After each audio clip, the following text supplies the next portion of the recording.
Hello everybody, my name is Tudor CURTIFAN. I'm Editor-in-Chief of Romania. I will be your host for the next 50 minutes. Thank you for being here because I know it was a long and a hard day for everybody. And it's evening, so thank you again. But the panel, the topics is so important. The topic is called Critical Offshore Energy Infrastructure versus Hybrid Threats. How can we improve resilience? So I'm sure we will have a very fruitful debate because the topic, as I said, is important. I don't want to monopolize the introduction, so let me introduce our distinguished speakers because time is short. We'll have with us Mr. Alexander PROELSS. I hope my pronunciation is correct. Perfect. He is Chair of International Maritime Law and Environmental Law, Public International Law and Public Law, University of Hamburg, Germany. Mr. James Rogers, co-founder and director of Research Council of Geostrategy UK. Mr. Daniel DINU, Environmental and Regulatory Compliance Department Manager, NEPTUN Deep Project, PETROM, Romania. Hello.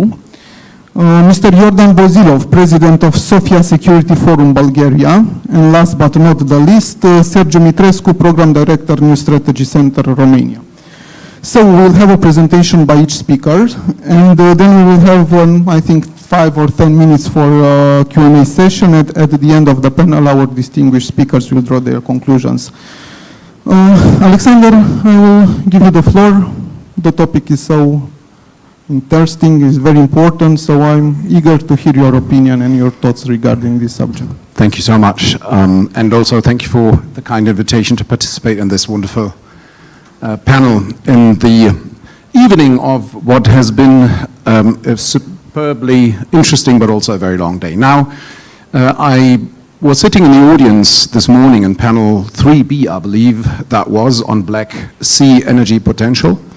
And during the debate on that panel, it became crystal clear that offshore resource exploitations is of both economic and strategic highest relevance. Now, the big question then is, are we then ready to protect that critical offshore infrastructure? And I recall that one of the panelists said this morning, yes, absolutely, where's the problem? And I'm not so sure, I have to say. And this is perhaps the point which I would like to make.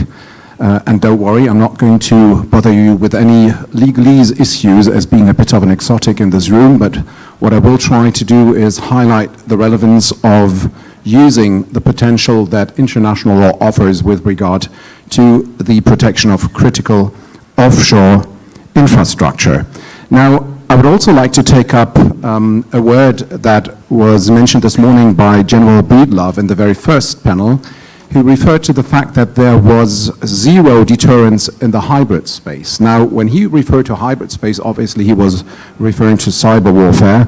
I'm using it in a bit of a different manner, but it potentially also applies, and that is that most resource exploitation activities take place in areas that are under the jurisdiction of coastal states, but not under their sovereignty. And that means that those areas are not part of the territory of those states, and that again means that states are not completely free to do whatever they want to enforce regulations which they are free to enact. And that is something which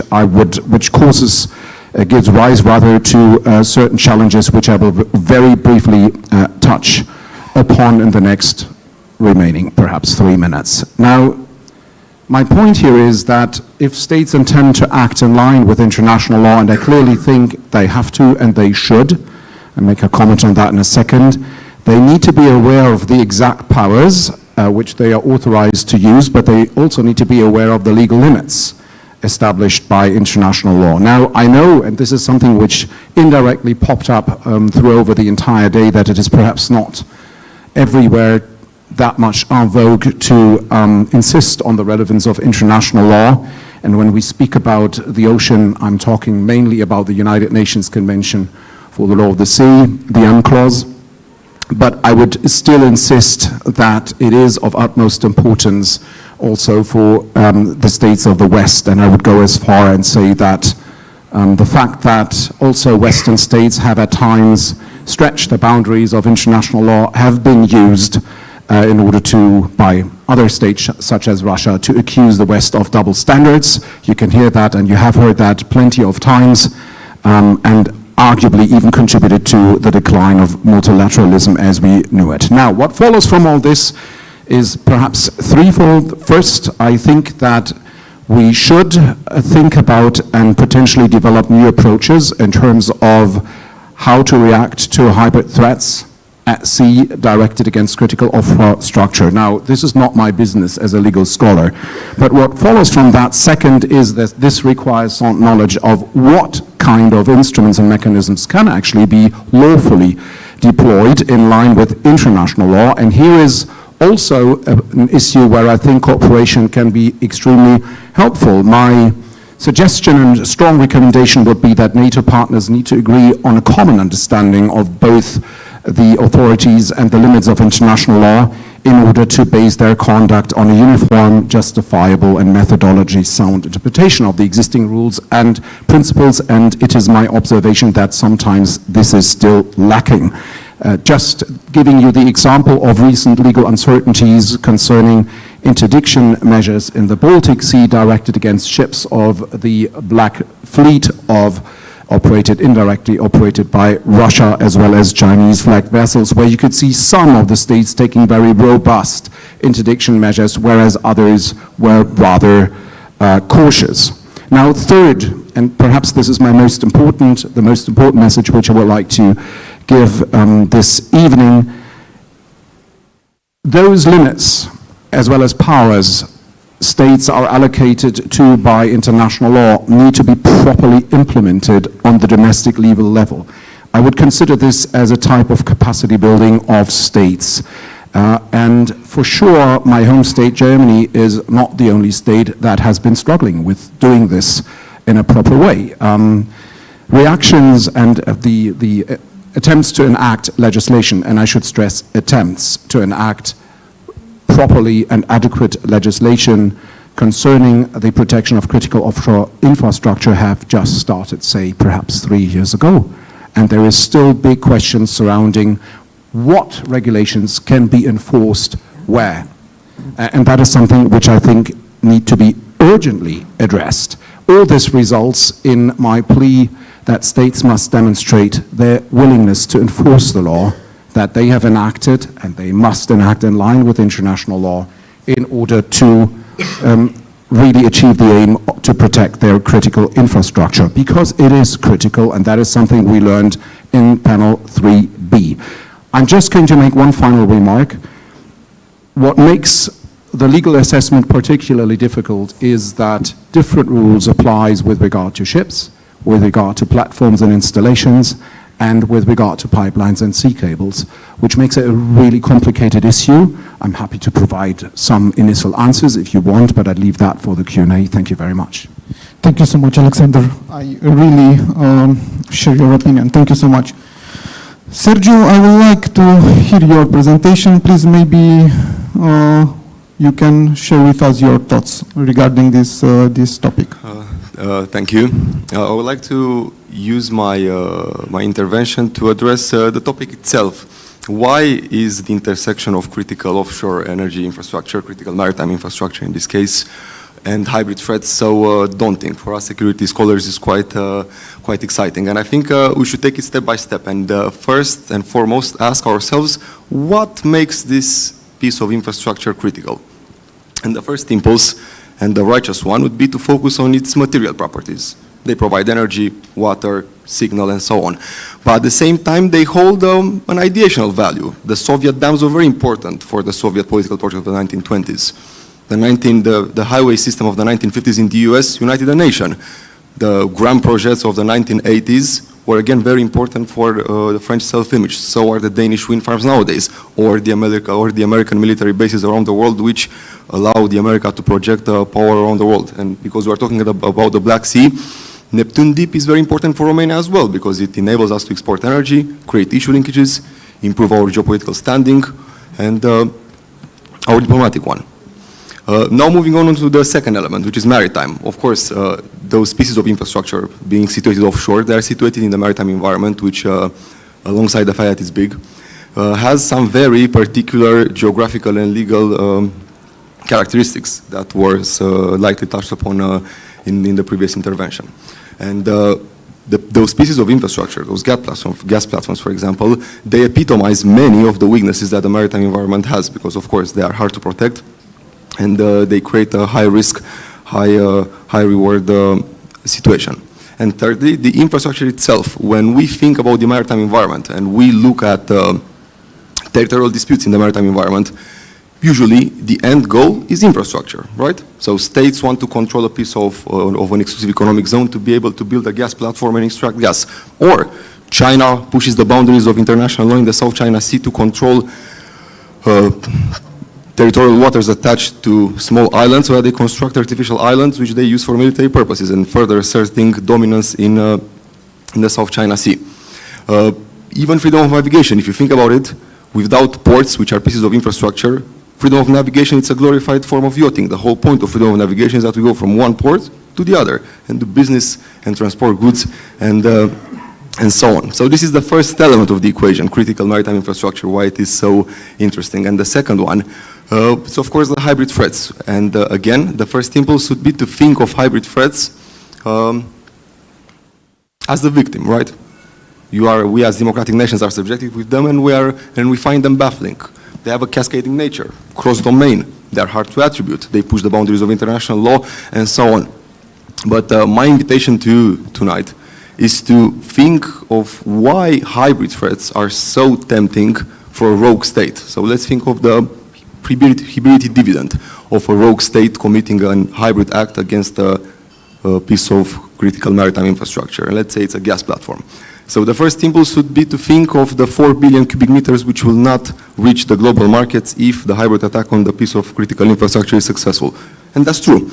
But at the same time, such a successful attack can render an entire geographical area unviable for economic projects, or a certain type of project unviable. And we can think of Sweden's decision to refrain from building offshore energy infrastructure in the Baltic Sea due to the security context created by the Russian Federation.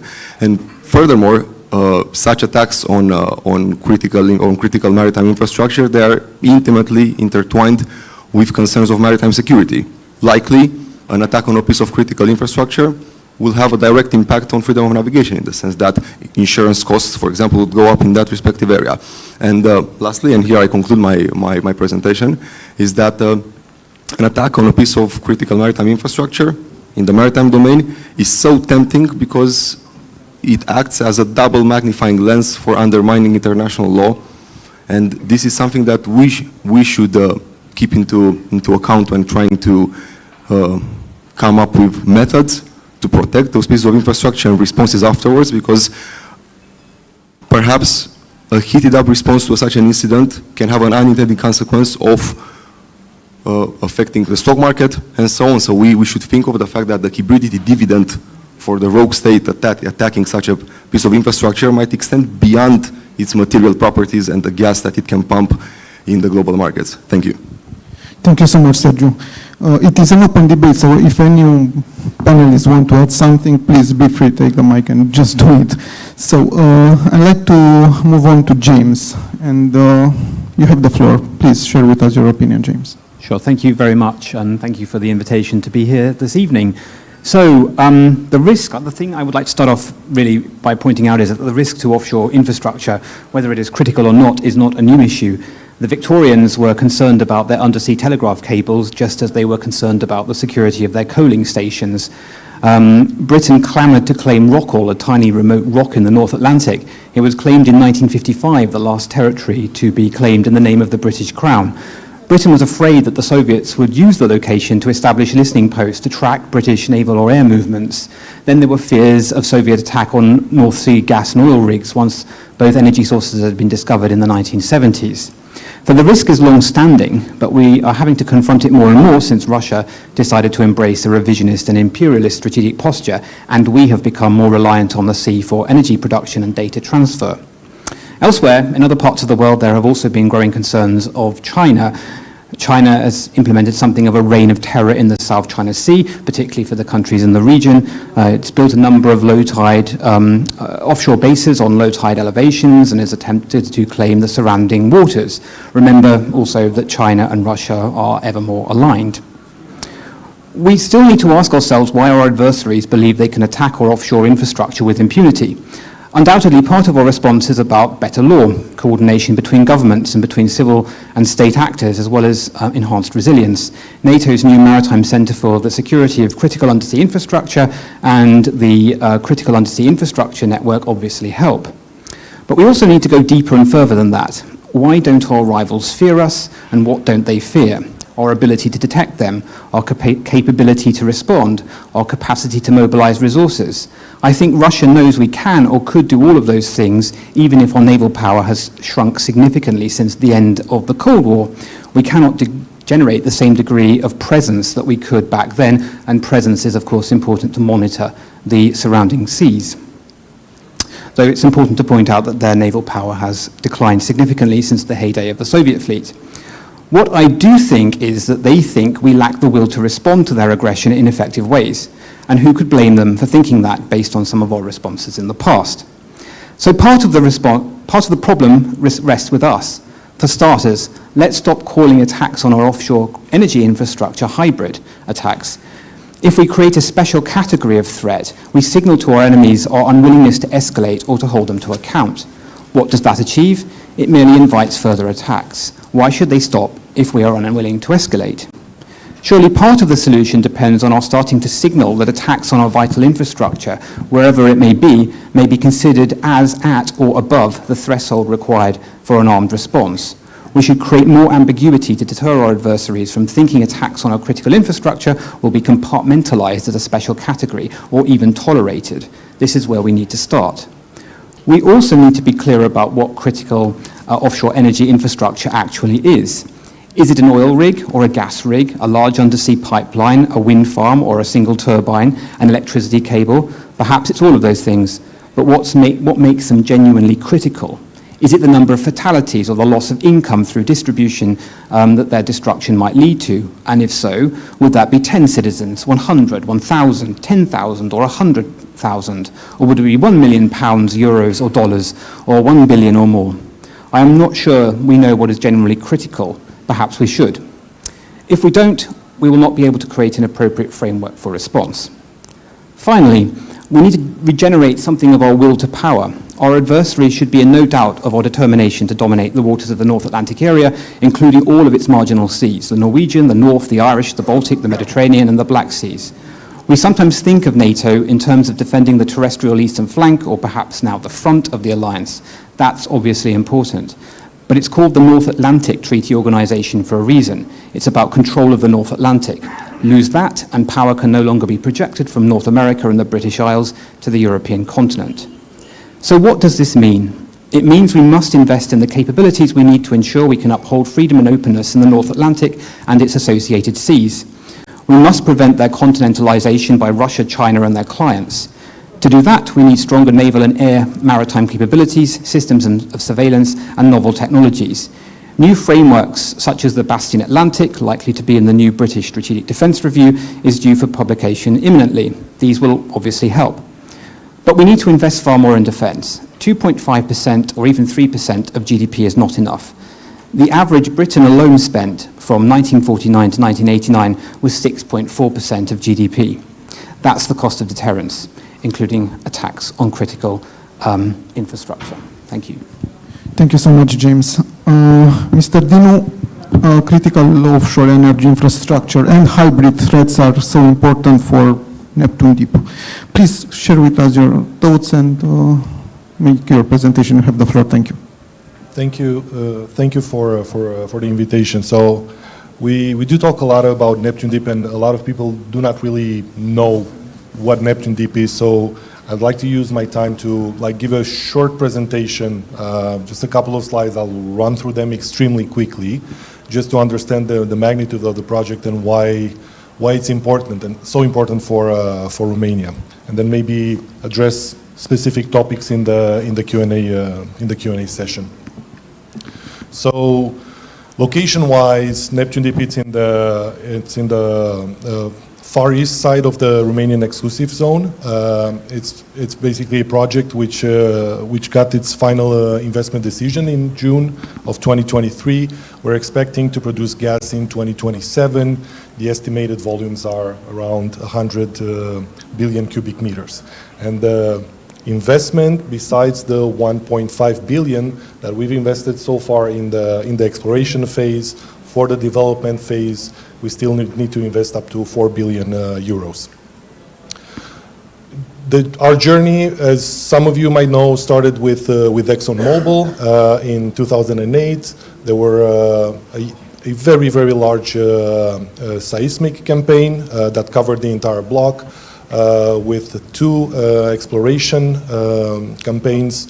And then in 2012, we had our first discovery. ExxonMobil decided to leave in August 2022. OMV Petrom became the operator, and Romgaz, which bought the share of ExxonMobil, joined the farm DINU with a 50% participation. To understand Neptun Deep, the easiest way is to watch a short video that we prepared for our public consultation, and the animation explains everything that we will construct.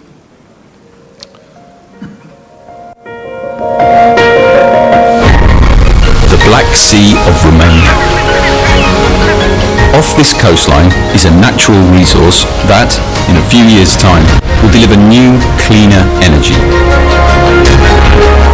A resource that could turn Romania into the largest gas producer in the European Union.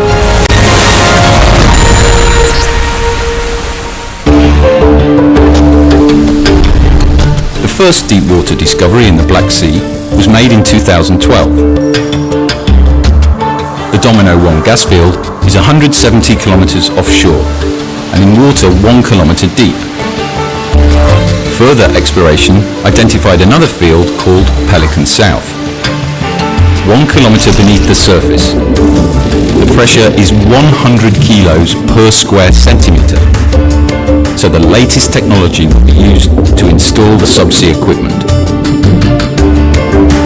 Over the Domino reservoir, there are 2 drill centers. Each wellhead is about the size of a small van. Both drill centers are connected to an offshore gas platform.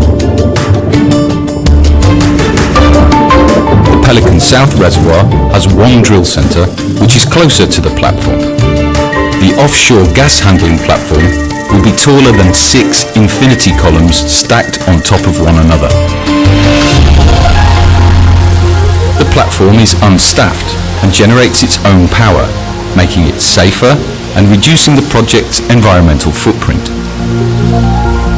Routine maintenance visits will be made by a supply vessel to confirm safe and efficient operations. The natural gas requires only minor treatment before entering a new 160-kilometer pipeline to shore. Along its side runs a fiber optic cable that allows the platform to be monitored and controlled remotely. As the pipeline approaches the shore, it will dive beneath the sea floor. Using the latest low-impact pipe tunneling technology, the pipeline will pass under the beach without disturbance to the environment. It will remain buried until it reaches a small metering station, just over a kilometer inland. The natural gas will now enter the Romanian transmission system. Neptun Deep will bring new revenues and investments to the country's economy, and it will contribute to the building of a cleaner and more secure energy future for Romania.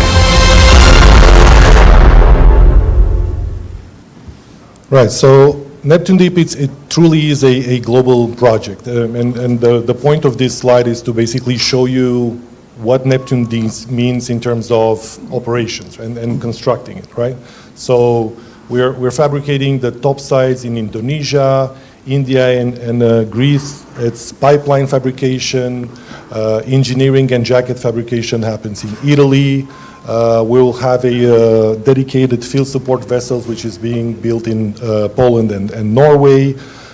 Coating in Mexico and gas turbines in the United States.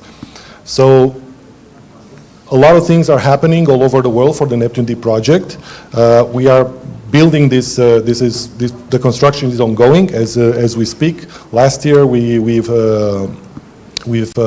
tendered our the biggest contracts for the project.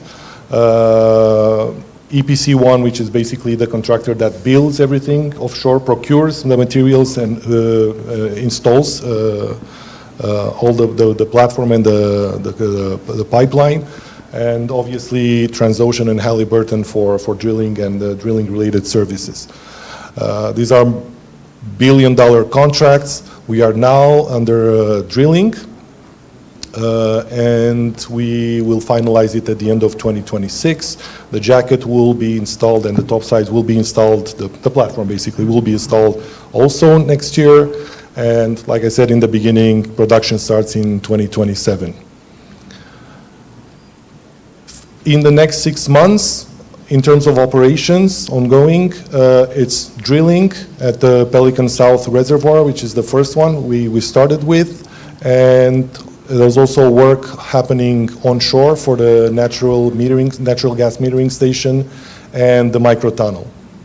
So in the next months there'll be a lot of vessels going from the ports towards this location.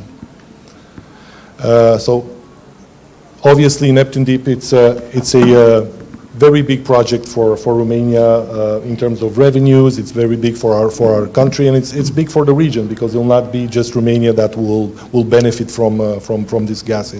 It's an excess of gas that we will have. So protecting it, obviously, it's of utmost importance. And like you said, the fact that it's located where it is, it's quite challenging. And for example, one of the challenges that we're facing right now, it's the fact that the maritime borders do not overlap exactly with air traffic control, right? So if you want to fly in that area, you need to contact Odessa, right? So it's tricky. For this reason, for safety reason, we decided that our crew changes for the drill ship will not happen with helicopters as they usually do, and we'll use vessels.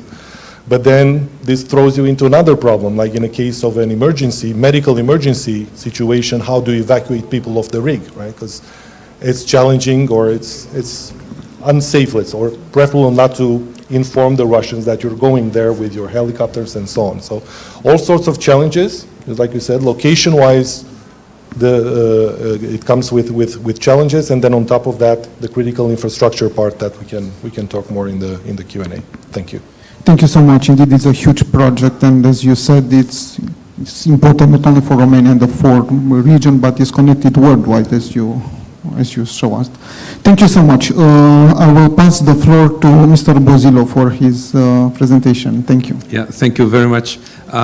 I'm sure that you are convinced of the importance of the Black Sea, so I'll focus on how to increase resilience in the Black Sea, because it matters. What we must bear in mind is that currently in the Black Sea we face many risks. One such as drifting mines, but there are many others. And what is also important, we have aggressive Russia, which employs hybrid methods against Black Sea states. Thus, when we talk about protecting critical infrastructure in the Black Sea, we must take into account that risks can stem from different sources. Most probably there will be a combination of risks. Situations probably will be complex, and moreover, they can extend across areas of responsibility of individual countries. Also, we have new technologies. The development of new manned and unmanned underwater vehicles made undersea infrastructure vulnerable to attacks and sabotages. So all this raises several key questions. First, countries must build resilience at national level. They need clear rules of engagement, well-trained personnel, and necessary technical means to act. I have to comment Romania because this February I participated in a national Romanian exercise of protection of critical maritime infrastructure. They put several key issues, and as a result of this exercise, several key decisions will be taken about adequacy of legislation, responsible authorities, situational assessment, strategic communications, etc., etc., etc. I'm afraid that still in Romania, Bulgaria, there is a room for improvement of all these issues. Second task shall be to improve cooperation with neighboring countries. As I mentioned, many situations may require actions by 2 or more countries.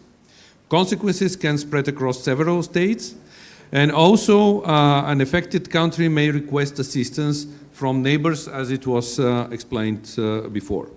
How do we act in a crisis situation? Do we send, as traditionally, notes through embassies, a Ministry of Foreign Affairs, etc., etc., etc.? Shall we follow this old bureaucratic administrative route? No, of course not. So we have to improve cooperation between countries and have very clear rules how to act swiftly and responsibly. We already have a good example of cooperation. It's a Black Sea mine countermeasure exercise or operation between Bulgaria, Romania, and Turkey, which is against drifting sea mines.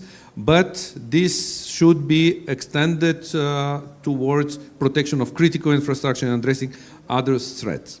My third point is that we also need to work closely with European Union and NATO and other countries to address risks and threats jointly. As I said, we cannot predict every scenario, since there may be many, but sharing information, best practices, and building capabilities is very important. We have to bring together navies, maritime surveillance assets, private sector operations to ensure real-time situational awareness, rapid response capabilities across vulnerable zones. This shall be considered as element of the strengthening of NATO deterrence and defense posture. And I would like to stress particularly on this point. Today's deteriorating security environment requires to consider protection of critical infrastructures an integral pillar of deterrence. So it means more proactive than defensive role. We have to show that we have capacities to detect, trace, attribute, and if necessary, punish, and potential adversary will think probably twice. I'm glad that EU will approve Black Sea security strategy, which will address also protection of critical infrastructure and increase resilience. I would also like to raise a question of having more national and multinational exercises and drills. It will be good to analyze available assets, what we have in our possession, to determine whether it would be necessary to procure additional one, possibly through joint acquisition process, but we have to have to be ready to respond. The issue of hybrid attacks has another feature. They are often difficult to attribute. So cyber attacks, for example, can be very destructive. Here, broad international cooperation is very important. And having said about international cooperation, we already have good examples. For example, Norway and Germany launched a joint initiative to strengthen NATO's approach to the north. They created hubs, they disseminate, share information. So we have good examples, and we shall do everything possible together in the Black Sea to increase our individual countries' resilience, but also our common resilience. Thank you very much. Thank you so much. So, as I said, it is an open debate, so I want to be an open debate with the audience as well. So we'll still have time for Q&A. If there are any questions, please raise your hand and my colleagues will provide you with a mic. Don't be shy. Please.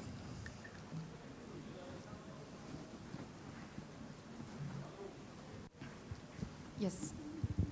Is it Yes, it's working. So I feel that we've heard of two approaches there, and one approach was projects, offshore projects. It's easier to do them alone because it will be very complicated to implicate another state. And the other, and you might have, different states might have different actually legal interpretations, capacities, different ideas how to prolong. And the other idea was, no, we should actually work together and we should build particularly in the phase where it's still peacefuler than it might be at some point, we should build these mechanisms to communicate, to develop common responses. So I was wondering whether for Neptun Deep, this approach of doing as much as possible, like within the Romanian sphere, is a conscious choice, and whether also you mentioned the possibility to export, for example, gas, you sort of build in interest from other states when they are,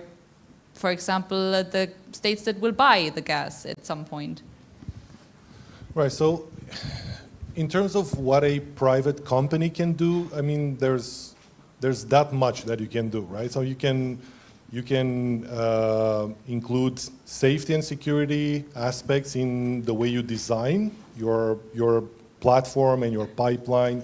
You can include monitoring systems and so on, but that's pretty much what a private company can do, right? They can monitor and have some sort of deterrence through the monitoring system that is implemented.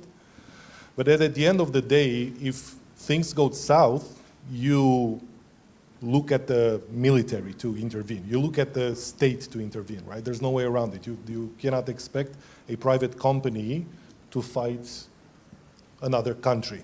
So what we can do, besides implementing all the safety measures that we can implement, we have a very, very close collaboration with the Romanian authorities, and it was really good so far. We have multiple tabletop exercises where we address and we think about, okay, what could go wrong? How do we respond? Who informs who? And do these communication channels really work? Does every single party involved, do they know what they have to do, right? And that was really good. There's the regulatory side of things where obviously existing regulations can be improved and they need to be improved, and there are measures being taken into this direction. And then one other thing that we have requested from the beginning, and we're still not there yet with the Romanian authorities, but I think it will happen pretty soon, was to have liaison officers, right? Because if something goes bad, you cannot be expected to call 112, please come help us, this happened, right? I mean, you need to react quickly and you need to talk directly to the right authority. And by the same measure, like, you want to keep the authorities informed about the status of the project more than, you know, the media. You can learn from the media and so on. So I think close collaboration with the authorities is absolutely the way to move forward, because we need them, they need us. It's like a marriage, right? But then in terms of cooperation with other countries, I think this is a good idea, because it's a regional project and other countries have interest in this project happening and moving forward. It's not something that we can push forward. This is something that should come obviously from the government side. Please. A quick word. Traditional approach is to have assets and wait until something happened, and after that to act. My idea is that we shall look at protection of critical infrastructure through the prism of protection of national interest. We shall act, we shall be more proactive. What means in protection of critical infrastructure? We have good system of surveillance and detect any potential threat well before it hits our critical infrastructure. This will require cooperation between different countries. This requires cooperation between navies mainly, not only. So if we have this approach, then we'll be much safer than using traditional ones, because Russia already employs many different types of aggressive actions. I mentioned, for example, Russia blocked 1/3 of Bulgarian exclusive economic zone, which actually stopped activities of OMV PETROM. Russia is using spoofing, jamming in different areas. So we shall be much, much proactive. This is my message. If any other panelist wants to add something, please. If no, I think we have time for another question, please. General Hurmus. The mic is there, General. Thank you. Thank you very much. Retired Major General Paul Hurmus. Two very short questions. First, what can be done to build deterrence against hybrid threats on offshore critical infrastructure? Second, since we are not the first to operate this kind of thing, I'm sure it's a very big, important experience by other countries. North Atlantic, EastMed, I'm sure they know what is the secret of success, because in the end, to have success in this endeavor, it should be a very real partnership between state and the private company. And until we get to the worst case scenario, there are many, many other things which can be done. 2 years ago, I had the chance to attend a briefing where there were presented some systems like counter-drone system used by one company to protect their offshore infrastructure. So I'm sure that the company also had allocated things for close protection from other things like any other company. But this should be a partnership between the state and the company. And last year in November, there was one gentleman from Norway who attended a conference in Romania, in Constanța. And they explained that the Norwegian Ministry of Defense was in support of the critical infrastructure, but was not in charge. They were not responsible, just supporting, giving the capabilities they have in support of that. But the whole responsibility stayed with the company. So I would like your and all the others' comments on that. Thanks. Thank you for the question, General Hurmus. Thank you. Who wants to answer? Alexander, you want to answer? Please. Well, I think the question was more on the technical side, but perhaps not only. And I'm taking your last comment concerning the example of Norway as an example for that exactly confirms what I try to suggest, and that is that coastal, it's not just the states and it's not just the private actors, but it's both. It's something which, you know, goes along all levels of governance, number one. Number two is, if I focus now on the state, then states should try hard to establish legislation and enforcement mechanisms in line with what is possible under international law. That is a very difficult challenge. Again, let me just point you to an example of states that are structured in a federal manner. Again, I can use Germany as an example, where there's this super strict division between police on the one hand and the military on the other, and the military being mainly competent for self-defense issues. But can you tell me how police is then going to go to the EEZ in order to fight a Russian frigate or whatever we can think of? This obviously doesn't work. So national legislation need to be revised in order to react to the challenges and threats. And that's the first point. And then it goes down to the rather private sector, which is then going to fill the gaps for which the state is not competent. Thanks. Thank you. Any other panelist wants to add something? Oh. Good point. Yeah. It is. I mean, it's absolutely true what you're saying, right? I mean, private companies can invest in these systems that you mentioned, right? I mean, but they only go that far, right? I mean, at the end of the day, you're in the middle of the sea with an expensive system that can monitor, again, some deterrence, but it's not infinite deterrence.